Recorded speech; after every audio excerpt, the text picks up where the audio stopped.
Doctor గారు ఈ మధ్యకాలంలో ఏదైనా టెస్ట్ చేయించుకోగానే ట్రైగ్లిజరైడ్స్ ఎక్కువగా ఉన్నాయి, 300 ఉన్నాయి, 400 ఉన్నాయి, ఇంకా ఎక్కువ ఉన్నాయని చెప్పి భయపడుతుంటారు.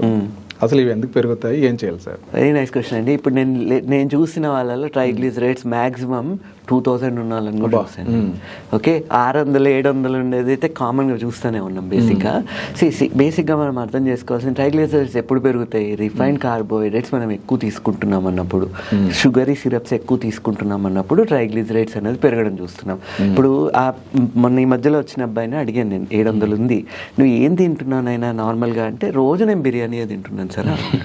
సో బిర్యానీ ఎక్కువ తీసుకోండి, రైస్ ఎక్కువ తీసుకోవడం వల్ల ట్రైగ్లిజరైడ్స్ ఎక్కువ చూస్తున్నాం. రిఫైన్డ్ కార్బోహైడ్రేట్స్ వద్దు, అట్లా అని ఓవర్గా తినొద్దు, అట్లా అని తినకుండా ఉండొద్దు, మితంగా తినాలి. ఇప్పుడు 75 గ్రాముల రైస్, కుక్డ్ రైస్ 3 నుంచి 4 సార్లు తీసుకుంటే ఎటువంటి ప్రాబ్లం ఉండట్లేదు.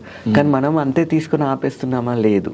మనం 400 గ్రామ్స్ ఆఫ్ బిర్యానీ ప్యాకెట్ ఉంటే ఆ బిర్యానీ ప్యాకెట్ మొత్తం తినాలి. దాంతోపాటు కార్బోనేటెడ్ డ్రింక్ ఏదన్నా కావాలి, కూల్ డ్రింక్ కావాలి. ఆ కూల్ డ్రింక్లో ఎంత షుగర్ ఉంటుందో దేవుడికే తెలుసు, ఎంత తాగుతున్నారో వీళ్ళకే తెలుసు. Okay, so on an average ఇప్పుడు ఇది, దీంతో పాటు మళ్ళీ ఏంటి, మొత్తం తిన్నాక స్వీట్ తింటున్నారు. సో ఇవన్నీ తినడం వల్ల ఏమవుతుంది, ఎంత హై క్యాలరీ ఇంటేక్ తీసుకుంటున్నాము, సో అండ్ బ్యాడ్ ఫ్యాట్ తీసుకుంటున్నాము. సో ట్రైగ్లిజరైడ్స్ అనేవి డెఫినెట్గా పెరిగిపోవడం చూస్తున్నాం. సో బేసిక్గా life style changes, sedentary life style, తినే ఆహారం మీద నియంత్రణ లేకపోవడం వల్ల, ఏది పడితే అది తినడం వల్ల, ఒక అవగాహన లేని భోజనం చేయడం వల్ల ట్రైగ్లిజరైడ్స్ అన్నవి పెరగడం, వీటిని కంట్రోల్ చేయాలి. అండ్ స్లీప్ ఎంతవరకు? ఎగ్జాక్ట్లీ, ఇది స్లీప్ వల్ల. ఇప్పుడు హై ట్రైగ్లిజరైడ్స్ ఉండడానికి ఇంకొక రీజన్ నిద్ర సరిగ్గా లేకపోవడం వల్ల. ఎప్పుడైతే నిద్ర కరెక్ట్ ఉండట్లేదో వీళ్ళల్లోనే కార్టిసాల్ లెవెల్స్ పెరిగిపోవడం చూస్తున్నాం, స్ట్రెస్ హార్మోన్స్ అనేది. ఈ స్ట్రెస్ హార్మోన్ కార్టిసాల్ ఎక్కువ లిబరేట్ అవ్వడం వల్ల కూడా బాడీలోకి ట్రైగ్లిజరైడ్స్ ఎక్కువ లిబరేట్ అవుతున్నట్టు రీసెర్చ్ చెప్తుంది. సో ఈ everything is link to your life style. మంచి లైఫ్ స్టైల్ ఉండి, మంచి భోజనం ఉంటే, ఒక పద్ధతి ప్రకారం తీసుకుంటే ఇవన్నీ నార్మల్. ఒక 2-3 మంత్స్లో, అవసరమైతే చిన్న టాబ్లెట్ సపోర్ట్తోని 2-3 మంత్స్లో మళ్ళీ నార్మల్సీకి వచ్చేస్తుంది. ఓకే సార్, మరి ట్రైగ్లిజరైడ్స్ ఉన్నప్పుడు టాబ్లెట్స్ వాడాలా, వీళ్ళు ఎంతకాలం వాడాలి? ఎస్ అండి. సో ఇప్పుడు బేసిక్గా అన్నింటికన్నా ఇంపార్టెంట్ లైఫ్ స్టైల్ చేంజెస్, డయట్ని నియంత్రణ చేసుకోవడం ఫస్ట్ స్టెప్. సెకండ్ స్టెప్, తినే దాంట్లో పీచు పదార్థాలు ఎంత ఉంటున్నాయో చూసుకోవాలి. Fibre diet is actually helping. So fibre ఎంత ఉందో చూడాలి. దాని తర్వాత కొద్ది రోజుల వరకు prescription dosage of omega-3 fatty acids ఇస్తాం.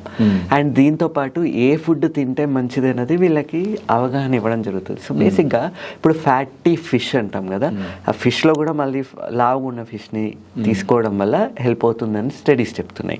సో చాలా మంది ఫిష్ తీసుకోరు, మేము వెజిటేరియన్ అంటారు.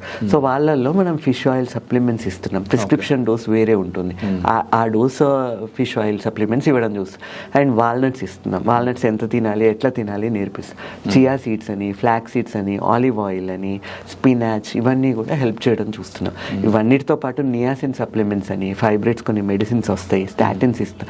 కానీ డిపెండింగ్ ఆన్ వాళ్ళ వెయిట్ ఎంత ఉన్నారు, వాళ్ళకి ఓన్లీ కొలెస్ట్రాల్ ఒకటే ట్రైగ్లిజరైడ్స్ ఒకటే పెరిగిందా, ట్రైగ్లిజరైడ్స్తో పాటు కొలెస్ట్రాల్ కూడా పెరిగిందా, వేరే లిపిడ్స్ ఎట్లా ఉన్నాయి అన్నది అన్నీ చూసుకున్న తర్వాత వీళ్ళకి ఏది బెటర్ అన్నది మనం ఇవ్వడం జరుగుతుంది. అండ్ ఈ మెడిసిన్ కూడా ఇచ్చిన తర్వాత, ఈ మెడిసిన్ ఒక 2-3 మంత్స్లో మళ్ళీ ఎంత 600 ఉన్నా 900 ఉన్నా 2-3 మంత్స్ టైంలో ఇవి తగ్గడం చూస్తున్నాం. కానీ ఈ మందులు ఆపేసిన తర్వాత మళ్ళీ if they are going back to the same lifestyle మళ్ళీ పెరిగే ఛాన్సెస్ ఉంటాయి. కాబట్టి రెగ్యులర్గా చెక్ చేసుకొని చూసుకోవాలి. ఇవి ఎక్కువ అవుతున్నాయంటే this is a indicator of your overall health also. So overall health, అన్ని అవయవాల పనితనం ఎట్లా ఉంది కూడా చూసుకొని కొంచెం హార్ట్ ఫ్రెండ్లీ ఎక్సర్సైజెస్ చేసుకోవడం వల్ల వీళ్ళకి ప్రాబ్లం రాకుండా ఉంటుంది. Okay, thank you. రైట్ అండి.